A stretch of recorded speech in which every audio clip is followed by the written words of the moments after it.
பேட்டை TV ஹஜ் உம்ரா service உங்கள் உம்ராவை முழு இபாதத்தில் கழித்து முறையான வழிகாட்டலுடன் செய்வோம். மக்கா மதினாவில் ஹரமுக்கு மிக அருகில் தங்குமிடம், தரமான தமிழக உணவு, ஒவ்வொரு வேளையும் 2 வகையான உணவு வகைகள், 100க்கும் மேற்பட்ட வரலாற்று இடங்களை பார்வையிடலாம். இவை அனைத்தும் முழு மன திருப்தியுடன் முழுமையான இபாதத்தில் மிக குறைந்த விலையில் செய்திட கீழுள்ள எண்ணை அணுகுங்கள்.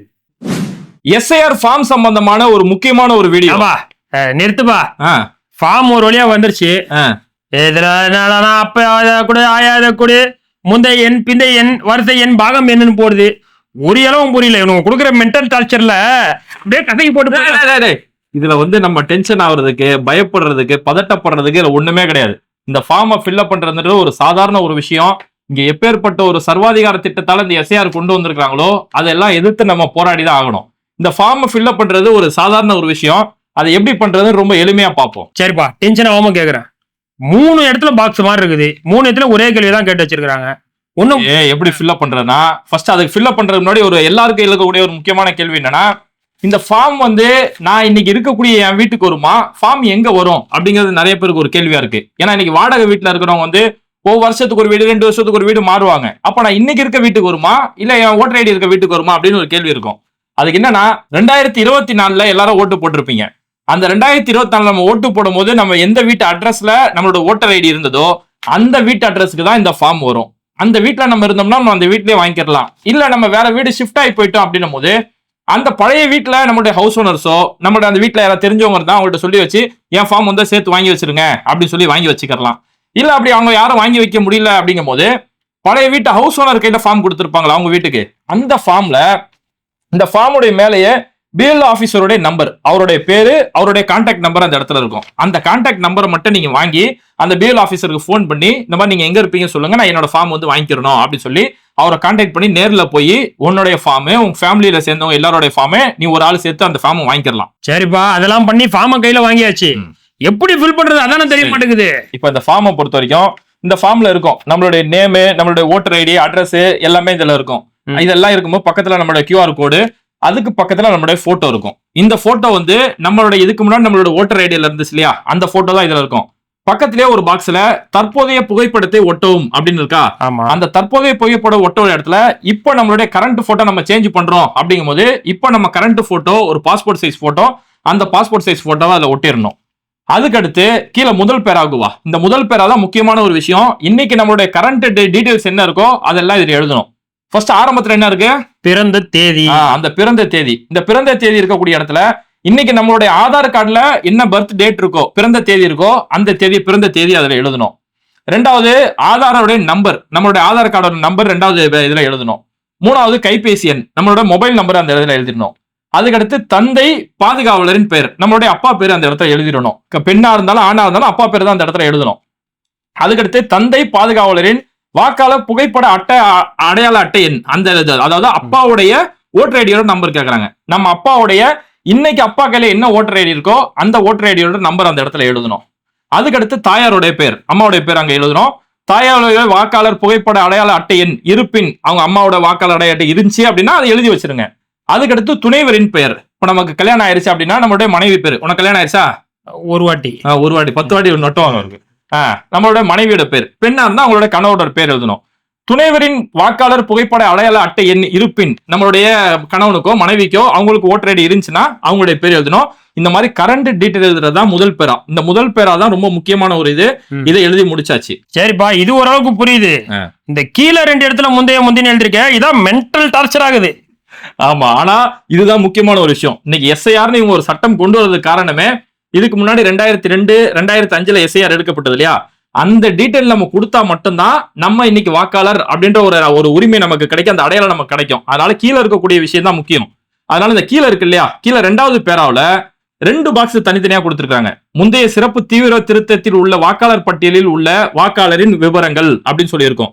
இது யாருக்கு அப்படின்னா, இன்னைக்கு அதாவது 2002 உங்களுடைய எஸ்ஐஆர்ல உங்க பேர் இருந்தா, 2004 எலெக்ஷன்ல நீங்க ஓட்டு போட்டிருந்தா, 2006 எலெக்ஷன்ல நம்ம ஓட்டு போட்டிருந்தோம்னா அன்னைக்கு எஸ்ஐஆர்ல நம்ம பேர் இருந்திருக்கும்.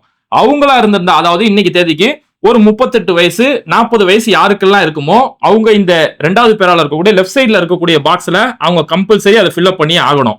இல்ல எனக்கு வயசு வந்து இன்னைக்கு 35 வயசு தான் ஆகுது, இப்ப என் வயசுல இருக்கவங்க எல்லாம் 2002ல ஓட்டுட்டு இருந்திருக்காது, அப்போ 35 வயசு கீழே இருக்கிறவங்க அந்த மாதிரி உள்ளவங்க வந்து அவங்க இந்த பாக்ஸ் தொடவே கூடாது, இந்த பாக்ஸ் பக்கமே அவங்க போக கூடாது. அதுக்கடுத்து ரைட் சைட்ல இருக்கு இல்லையா, முந்தைய சிறப்பு தீவிர திருத்தத்தின் வாக்காளர் பட்டியலில் உள்ள வாக்காளரின் உறவினர் பெயர் அப்படின்னு சொல்லி இருக்கு இல்லையா, அதுல வந்து நம்மளோட ரிலேஷனுடைய பேர், நம்மளுடைய அப்பாவுடைய டீடைல்ஸ், அம்மாவோட டீடைல்ஸ் அதை எழுத வேண்டியிருக்கும். இப்போ இதுல பார்த்தோம்னா நமக்கு ஒரு 38-40 வயசு இருக்கு அப்படிங்கும் போது 38 வயசுக்கு மேல யார் இருந்தாலும் சரி அவங்க இப்ப லெஃப்ட் சைட்ல ஃபில்அப் பண்ணும்போது வாக்காளரின் பெயர், அவங்களுடைய பெயர் அதில் எழுதிடணும். 2வது வாக்காளரின் புகைப்பட அடையாள அட்டையின் இருப்பின் அப்படின்னும் போது அவங்க 2002 எஸ்ஐஆர் எடுக்கும்போது 2002-2005 எஸ்ஐஆர்ல அவங்களுடைய பழைய ஓட்டர் ஐடி இருக்கு தெரியுமா, அதை எங்க போய் எடுக்கிறது? அந்த பழைய ஓட்டர் ஐடி எல்லார் கையிலும் இருக்கும். ஒருவேளை இல்ல மிஸ் ஆயிருச்சு எனக்கு அப்படி இல்ல அப்படின்னும் போது எலெக்ஷன் கமிஷனுடைய வெப்சைட் இருக்கு, அந்த வெப்சைட்ல போய் தேடி கண்டுபிடிச்சு அவங்களுடைய பழைய ஓட்டர் ஐடியை தேடி எடுக்கலாம். இல்ல உங்க பகுதியிலேயே ஏதாவது கட்சியை சேர்ந்த தோழர்கள் இருப்பாங்க, திமுக கட்சியை சேர்ந்தவங்க, அவங்க இதுக்கான உதவி செஞ்சு கொடுப்பாங்க. அந்த மாதிரி யாரையாவது கான்டாக்ட் பண்ணி உங்களுடைய 2002-2005 எஸ்ஐஆர்ல உங்களுடைய பழைய ஓட்டர் ஐடி, அன்னைக்கெல்லாம் ஓட்டர் ஐடி வந்து டிஎன் அப்படின்னு சொல்லி ஆரம்பிக்கும், அந்த ஓட்டர் ஐடியோட ஐடி இந்த இடத்துல எழுதணும். அதுக்கடுத்து உறவினரின் பெயர் அப்படின்ற இடத்துல நம்மளுடைய உறவினர் பெயர், நம்மளுடைய அப்பாவுடைய பெயரோ ஏதோ ஒன்று இந்த இடத்துல எழுதணும். அதுக்கடுத்து உறவு முறை, அவருக்கு நமக்கு என்ன உறவு முறை அப்படிங்கறத எழுதணும். அதுக்கடுத்து மாவட்டம், இப்ப நம்மளாம் சென்னை மாவட்டம் அப்படிங்கறத குறிப்பிடணும். அதுக்கடுத்து மாநிலம் தமிழ்நாடு. அதுக்கப்புறம் சட்டமன்ற தொகுதியின் பேர், நீங்க எந்த சட்டமன்ற தொகுதியில் இருக்கீங்க, சைதாப்பேட்டை, தேனாம்பேட்டை, ராயபுரம், எந்த சட்டமன்ற தொகுதின்றதை அதுல மென்ஷன் பண்ணணும். அதுக்கடுத்து சட்டமன்ற தொகுதியின் எண் அப்படின்னு சொல்லி இருக்கும், அந்த சட்டமன்ற தொகுதியோட எண், இப்போ உதாரணத்துக்கு சைதாப்பேட்டையா நம்பர் 14 அப்படின்னு சொல்லி இருக்கும். அது மாதிரி ஒவ்வொரு சட்டமன்ற தொகுதிக்கும் ஒவ்வொரு நம்பர் இருக்கும். தெரியாதவங்க எலெக்ஷன் கமிஷன் வெப்சைட்ல பாருங்க. ஒருவேளை எனக்கு எலெக்ஷன் கமிஷன் வெப்சைட்ல பார்க்க தெரியல அப்படிங்கிறவங்க வரக்கூடிய பிஎல் அதிகாரி இருக்கார்ல, அவர்கிட்ட கேட்டாலே நம்பர் சொல்லுவார், நம்ம அதை ஃபில்அப் பண்ணிட்டு போயிடலாம், ஒன்னும் மேட்டர் இல்ல. அதுக்கடுத்து பாகம் எண் வரிசை எண் இருக்கும், இதுதான் நீ ரொம்ப டென்ஷன் ஆயிட்டுன்னு நினைக்கிறேன். இந்த பாகம் எண் வரிசை எண் தெரிஞ்சிருந்தா ஃபில்அப் பண்ணுங்க. இல்லைன்னா பிஎல் ஆபீசர்ட்ட கடைசியில கொடுக்க போறீங்கல்ல, அந்த கொடுக்கும் போது எனக்கு தெரியலங்கும் போது அவரே அதுல எழுதி கொடுத்துருவாரு, அது ஒன்றும் பிரச்சனை இல்லை. இது நான் சொல்றது எல்லாமே இந்த லெஃப்ட் சைட்ல உள்ளது. இன்னைக்கு தேதிக்கு ஒரு 35-38 வயசு 40 வயசுக்கு மேல இருக்கவங்க தான் அந்த லெஃப்ட் சைடு ஃபில்அப் பண்ணணும். இல்ல எனக்கு 35 வயசு கீழே தான் இருக்கிறேன் அப்படின்னும் போது அவங்களுக்கு 2002-2005 அவங்களுக்கு ஓட்டு இருக்க வாய்ப்பே இல்லை, அவங்க இந்த பாக்ஸை தொடவே கூடாது. அவங்க என்ன செய்யணும், வலது பக்கம் உள்ள பாக்ஸுக்கு வரணும். இப்ப 2002-2005 எனக்கு ஓட்டு இல்லைங்கும் போது நம்ம அப்பாவுடைய அம்மாவுடைய ஓட்டு இருக்கு இல்லையா, அதை நம்ம இங்க பதிவு செய்ய வேண்டியது முக்கியம். அப்ப இந்த இடத்துல நம்மளோட உறவினரின் பெயர், முந்தைய தீவிர திருத்தத்தில் உறவினரின் பெயர் அப்படின்னு வரும்போது அந்த உறவினரோட பெயர், இப்போ உதாரணத்துக்கு என்னோட அப்பாவுடைய டீட்டெயில் தான் இதில் எழுதணும், எங்க அப்பாவுடைய பேர் இந்த இடத்துல நம்ம எழுதணும். அதுக்கடுத்து அப்பாவுடைய வாக்காளர் புகைப்பட அடையாள அட்டை எண் இருப்பின் அப்படிங்கும் போது அவங்களுடைய பழைய அவங்களுடைய ஓட்டர் ஐடி இருக்கு இல்லையா, அந்த ஓட்டர் ஐடி இருந்துச்சு அப்படின்னா அந்த ஓட்டர் ஐடியை எழுதணும். இல்லைன்னா வெப்சைட்ல தேடி பார்க்கணும், அதுவும் தெரியலையா விட்டுட்டு போயிடலாம், அவ்வளவுதான். அதுக்கடுத்து அவங்க நமக்கு என்ன உறவு முறை அப்படிங்கறது அந்த உறவு முறை எழுதணும். அதுக்கடுத்து அதே மாதிரி மாவட்டம், மாநிலம், சட்டமன்ற தொகுதி, பாகம் எண், வரிசை எண் நம்ம முன்னாடி சொன்ன மாதிரி தான் இதெல்லாம் அப்படியே ஃபில்அப் பண்ணணும்.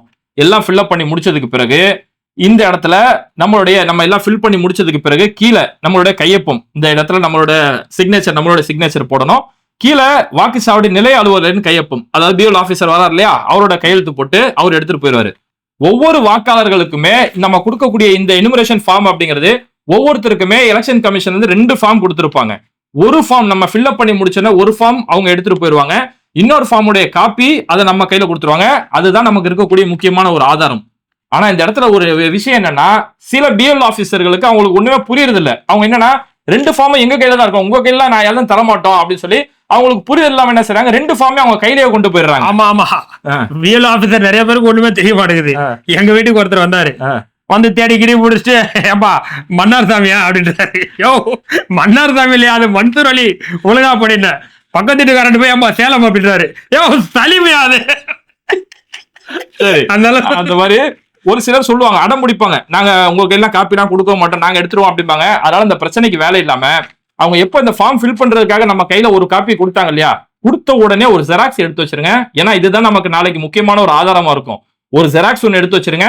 தெளிவா உங்களுடைய மொபைல்ல ஒரு போட்டோவும் ஒன்று எடுத்து வச்சிருங்க. மொபைல்ல ஒரு போட்டோ எடுத்துருங்க, ஒரு ஜெராக்ஸ் காப்பி ஒன்று எடுத்து வச்சுக்கிறது ரொம்ப முக்கியம். ஏன்னா இந்த ஆதாரம் ரொம்ப முக்கியம். அதுக்கடுத்து இதுல முக்கியமா அதை கவனிக்க வேண்டிய ஒரு விஷயம், யாரும் செய்யக்கூடாத ஒரு விஷயம் அப்படின்னா என்னன்னா, நம்ம ஃபார்ம் ஃபில்அப் பண்றோம் இல்லையா, இதுல அடித்தல் திருத்தல் இது வந்துடக்கூடாது. நம்மளுடைய பழைய ஓட்டர் ஐடி போடுறோமோ, புது ஓட்டர் ஐடி நம்பர் போடுறோமோ, நம்பர் போடும்போது நம்பர் தப்பா போட்டோம், ஐயோ அழிச்சிட்டு போடுறேன் அப்படின்னு சொன்னோம்னா இந்த ஃபார்மே செல்லத்தகாத ஒரு ஃபார்மா மாறிடும். அதனால முன்னமே இந்த ஜெராக்ஸ் எடுத்து வச்சுக்கோங்க. ஒருவேளை அடித்தல் திருத்தல் ஏதாவது ஏற்பட்டுச்சுன்னா அந்த நம்ம ஜெராக்ஸ் இருக்கிறதுல நம்ம ஃபில் பண்ணிக்கலாம். அதனால முன்னாடி ஜெராக்ஸ் எடுத்து வச்சுக்கிறது ரொம்ப முக்கியம். அடித்தல் திருத்தல் எக்காரணத்தை கொண்டு இதுல இடம் பெறவே கூடாது. மன்சூரே, இதுல இன்னொரு முக்கியமான ஒரு விஷயம் என்னன்னா, இப்போ நம்ம மேல முதல் பாக்ஸ்ல நம்ம எழுதணும் நம்மளுடைய பிறந்த தேதி, ஆதார் எண், இதெல்லாம் எழுதும் போது இதெல்லாம் கரண்ட் டீடைல்ஸ் மட்டும் தான். நம்மளுடைய அப்பாவுடைய ஓட்டர் ஐடி கேட்கும் போதும் அதுல நம்ம கரண்ட் டீடைல்ஸ் தான் எழுதணும். இப்போ உள்ள லேட்டஸ்ட் தான் எழுதணும். கீழே 2வது பேரால நம்ம சொன்னோம் இல்லையா, முந்தைய சிறப்பு தீவிர திருத்தத்தின் வாக்காளர் பட்டியலில் உள்ள வாக்காளர் விவரங்கள் இருக்கு இல்லையா, முந்தைய எஸ்ஐஆர் எழுதல, அதுல பொறுத்த வரைக்கும் நம்மளுடைய பழைய ஓட்டர் ஐடியில எந்த வீட்டு அட்ரஸ் இருக்கோ அதை தான் நம்ம எழுதணும். இப்போ உதாரணத்துக்கு நான் என்ன சொல்றேன்னா, இப்போ இன்னைக்கு ஆம்பூர்ல இருக்கிறாங்க அப்படிங்கும்போது இன்னைக்கு ஆம்பூர் தனி மாவட்டம். ஆனா 2002 எஸ்ஐஆர் கணக்குப்படி ஆம்பூர் அன்னைக்கு தனி மாவட்டம் கிடையாது, அன்னைக்கு அது வேலூர் மாவட்டத்துல இருக்கும். அப்ப அவங்க என்ன செய்யணும், அவங்க அதுல வேலூர் தான் எழுதணும். மாவட்டம் அவங்க அதுல வேலூர் தான் எழுதி ஆகணும். முன்னாடி அவங்களுடைய பழைய ஓட்டர் ஐடியில என்ன இருக்கோ அதை தான் எழுதணும், மாத்திக்கத்தி எழுதிடக்கூடாது. கல்யாணம் ஆகி வந்த பெண்கள், கல்யாணம் ஆகி வந்த பெண்களா இருக்கட்டும், இல்ல ஒரு சிலர் வீடு ஷிஃப்ட் ஆயிருப்பாங்க, இன்னைக்கு தேதிக்கு அவங்களோட ஓட்டர் ஐடி சென்னையில இருக்கும், ஆனா அவங்களுடைய 2002 ஓட்டர் ஐடி சேலமோ நாமக்கலோ ஏதோ ஒரு மாவட்டத்துல இருந்திருக்கும். அவங்க என்ன செய்யணும், பழைய 2002 ஓட்டர் ஐடி எங்க இருக்குதோ அந்த அட்ரஸ் தான் எழுதணுமே தவிர இன்னைக்கு இருக்க அட்ரஸ் போட்டு கன்ஃபியூஸ் பண்ணிக்க கூடாது. ஓகே. அப்ப வெளிநாட்டுல இருக்கவங்க வெளிநாட்டுல இருக்கவங்க இந்த ஃபார்ம் எப்படி வாங்குறது அப்படின்னும் போது, யாரா இருந்தாலும் பிஎல் ஆபீசர் கையில தான் இந்த ஃபார்ம் வாங்க முடியுது இன்னைக்கு. அதனால என்ன செய்யணும்னா, ஒரு குடும்பத்துல இருக்கக்கூடிய யாராவது ஒருத்தர் இருந்தா போதும், அந்த குடும்பத்துல எத்தனை பேர் இருக்காங்களோ அவங்க கையில அந்த ஃபார்மை கொடுத்துறாங்க. பிஎல் ஆபீசர் ஒன்றும் அவ்வளவு கடுமையால நடந்துக்கிறது கிடையாது. இப்ப நம்ம வீட்டுல ஒரு 5 பேருக்கு ஓட்டு இருக்கு அப்படிங்கும் போது அந்த 5 பேரோட டீட்டெயில் நம்ம தேடி கண்டுபிடிச்சு இந்த 5 பேர் எங்களுதுங்க அப்படின்னு கேட்கும்போது கீழே நம்ம கையில கையெழுத்து வாங்கிடுவாங்க. நம்மளோட கையெழுத்து போட்டு நம்மளோட போன் நம்பர் வாங்கிட்டு போயிடுறாங்க. அதனால அந்த ஃபார்மை நம்ம தாராளமா வாங்கிட்டலாம். வெளிநாட்டுல இருக்கவங்க பயப்படுறதுக்கு எந்த ஒரு அவசியமும் இல்ல. ஓகேப்பா, எல்லா சந்தேகமும் கிளியர் ஆகி போச்சு. சரி, இப்ப இது எல்லாத்தையும் ஃபில் பண்ணிட்டேன். இப்போ இந்த ஃபார்மை நான் என்ன செய்யணும்? இவங்க இதோட விட்டுருவாங்களா இல்ல புதுசா ஏதோ சைத்தான் சட்டம் எதுவும் போடுவாங்களா? இப்ப ஃபார்ம் நம்ம ஃபில்அப் பண்ணதுக்கு பிறகு என்ன சொல்லணும்னா, ஃபார்ம் எல்லாம் ஃபில் பண்ணிட்டோம் அப்படிங்கும் போது பிஎல் ஆபீசர் நம்ம வீட்டுக்கே எப்படி வந்து கொடுத்தாரோ அந்த மாதிரி வீட்டிலேயே வந்து வாங்கிட்டு போயிடுவாரு. இல்ல அவருக்கு ஒரு ஆளு, அவருக்கு 2 கை தானே இருக்குது, உடனடியாக 1 மாசத்துல செய்யணும்னு சொல்லி இந்த மோடி அரசாங்கம் இவ்வளவு துரிதமான ஒரு சட்டம் போடும் போது அவங்களும் ஒண்ணும் செய்ய முடியாது. நம்ம தெருவுல தான் இருப்பாரு. அதனால நம்ம ஃபில் பண்ணதுக்கு பிறகு நாங்க ஃபில் பண்ணியாச்சு அப்படின்னு சொல்லி அவர் கையில போய் நம்மளுடைய ஃபார்ம் போய் ஒப்படைச்சிடணும். நம்ம ஒப்படைக்கப்பட்ட இந்த ஃபார்ம் ஒப்படைக்கிறது மட்டும் மேட்டர் கிடையாது. இதுக்கு பிறகு டிசம்பர் 9ஆம் தேதி தான் அங்க ட்விஸ்டே வச்சிருக்கிறாங்க.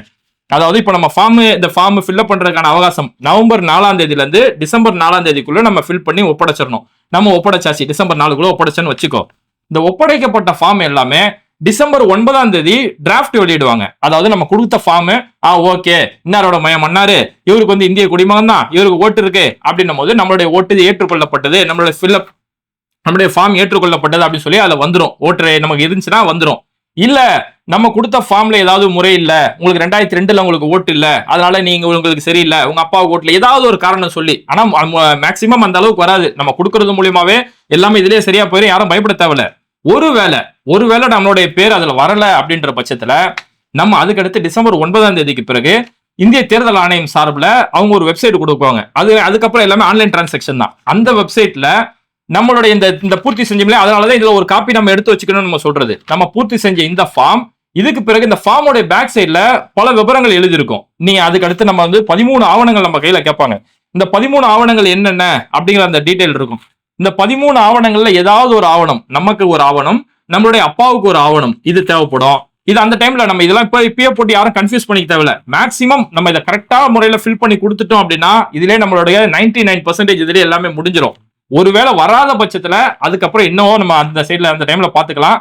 ஆனா எப்படி இருந்தாலும் சரி, இப்ப இந்த இவ்வளவு பெரிய எஸ்ஐஆர்னு இவ்வளவு பெரிய திட்டத்தை, இவ்வளவு கடினமான ஒரு விஷயத்த வெறும் 1 மாசத்துக்குள்ள இவ்வளவு மழை காலத்துல கொண்டு வராங்க இல்லையா, இப்படி எல்லாம் கொண்டு வந்து மக்களுடைய ஓட்டை பறிச்சிடலாம் அப்படின்னு சொல்லி ஒரு திட்டம் போடுறாங்க.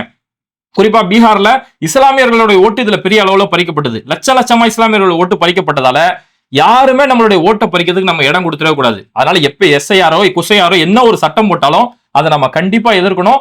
எப்பேற்பட்ட சட்டம் வந்தாலும் சரி, அதை நம்ம மோதி பார்க்க நம்ம தயாரா இருக்கணும். மோதி பாத்துருவோமா? மோடியவே பார்த்தாச்சு, இதுல மோதி பார்க்க மாட்டோமா? அதனால இந்த இடத்துல நம்ம சொல்லிக்கிறது என்னன்னா, இந்த இடத்துல நம்ம இந்த ஃபார்மை கரெக்டா ஃபில்அப் பண்ணி நமக்கு வரக்கூடிய 2026 சட்டமன்ற தேர்தலில் நம்ம ஒவ்வொருத்தரும் வாக்கு செலுத்த வேண்டியது ரொம்ப முக்கியம். ஏன்னா நம்மளுடைய வாக்கு, நம்மளுடைய ஓட்டு அப்படிங்கிறது வெறும் ஓட்டு மட்டும் கிடையாது.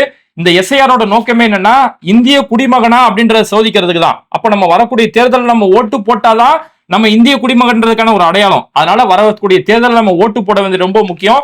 இப்படி சர்வாதிகார சட்டம் எல்லாம் கொண்டு வரும்போது நம்மளுடைய ஓட்டு மூலமா மட்டும்தான் நம்ம பதிலடி கொடுக்க முடியும். அதனால நம்ம கண்டிப்பா நம்ம ஓட்டு போட வேண்டியது ரொம்ப முக்கியம். குறிப்பா இந்த வீடியோ பார்க்கக்கூடிய ஒவ்வொருத்தருக்கும் நம்ம சொல்றது என்னன்னா, ஒவ்வொரு தெருவுலுமே இளைஞர்கள் இருப்பீங்க இல்லையா, அந்த இளைஞர்கள் என்ன செய்யணும்னா, இப்ப நமக்கு தெரியும் நம்மளுடைய இந்த ஃபார்ம் எப்படி ஃபில் பண்ணணும், இல்ல நம்ம அப்பாவுடைய பழைய ஓட்டர் ஐடியை போய் எப்படி எலெக்ஷன் கமிஷன் வெப்சைட்ல போய் எப்படி எடுக்கணும் அப்படிங்கிறது நமக்கு போனை யூஸ் பண்ணக்கூடிய பசங்களுக்கு பெரும்பாலும் இது தெரியும். அப்ப நம்ம எனக்கு தெரிஞ்சிச்சு என் ஃபார்மை ஃபில் பண்ணி கொடுத்தேன் அப்படின்னு போயிடாம, நம்ம தெருவுல இருப்பாங்க இல்லையா, நம்ம வீட்டை ஒட்டி ஒரு 10 வீடு இருப்பாங்க, நான் ஒரு ஆள் ஒரு 10 வீட்டுக்கு நம்ம பொறுப்பு எடுத்துக்கணும். அந்த 10 வீட்டுக்கும் நம்ம போய் ஃபார்ம் ஃபில் பண்ணி, நீங்க கொடுத்துட்டீங்களா 10 வீட்டுல இருக்கக்கூடிய ஃபார்ம் ஃபில் பண்ணி அதை ப்ராப்பரா கொண்டு போய் ஒப்படைச்சிடணும். எப்படி ஒப்படைச்சோமோ அதே மாதிரி டிசம்பர் 9ஆம் தேதி டிராஃப்ட் வெளியாகுது இல்லையா, அந்த 9ஆம் தேதி நம்மளுடைய பேர் அதுல இடம் பெற்றுச்சான்னு பாக்குறது எப்படி முக்கியமோ, அந்த மாதிரி நம்ம அக்கம் பக்கத்துல உள்ளவங்க எவ்வளவு வயசானவங்க இருப்பாங்க, அவங்களுக்கு படிக்க தெரியாது, இன்டர்நெட்லாம் நோண்ட தெரியாது, அப்ப அவங்களோட ஃபார்ம் அதுல வந்துருச்சா அப்படிங்கறத அவங்க சர்ச் பண்ணி கொடுத்து, அவங்களுக்கு ஃபார்ம் வந்துருச்சுன்னா ஓகே அவங்களுக்கு வந்துருச்சு இந்தாங்க நம்பர் சொல்லி எழுதி கொடுத்துடணும். இல்ல அவங்களுக்கு வரல அப்படின்னும் போது இந்த 13 ஆவணங்கள்ல அவங்களுடைய ஆவணங்களை வாங்கி அவங்கள அதை சப்மிட் பண்ணி அவங்களுடைய வாக்குகளை பதிவு செய்ய வேண்டியது நம்ம ஒவ்வொருத்தருடைய கடமை. அதனால ஒவ்வொரு தெருக்கள்ல இருக்கக்கூடிய படித்த இளைஞர்கள் தயவு செஞ்சு இந்த ஒரு பொறுப்பா எடுத்துடுங்க. நம்ம இந்த நாட்டுக்கு நம்ம செய்ய வேண்டிய ஒரு கடமை, ஒவ்வொரு சாமானிய மக்களுக்கும் அவங்க இந்திய குடிமகன் தான் அப்படிங்கறத உறுதி செய்ய வேண்டியது ஒரு கடமை. அந்த இடத்துல ஒவ்வொரு சாமானிய மக்களுக்கும் நம்ம உதவி செய்ய வேண்டியது ரொம்ப முக்கியம். இது எவ்வளவு முக்கியமோ அதே மாதிரி இந்த டீடைல் இருக்கக்கூடிய இந்த வீடியோவை ஷேர் பண்றது ரொம்ப முக்கியம். அதை சொல்ல வரண்ட பாரு. அதனால இந்த வீடியோவை வந்து உங்களுடைய எல்லா நண்பர்களுக்கு யாருக்கெல்லாம் இந்த ஃபார்ம் ஃபில் பண்ண தெரியாம இருக்கிறாங்களோ அவங்க எல்லாருக்கும் இந்த வீடியோ அதிகமா ஷேர் செய்யுங்க. இந்த எஸ்ஐஆர் பார்த்து யாரும் பயப்பட வேணாம். என்ன வேணாலும் நம்ம துணிஞ்சு மோதி பார்த்து வரக்கூடிய தேர்தலில் நம்ம கண்டிப்பா ஓட்டு போடணும்.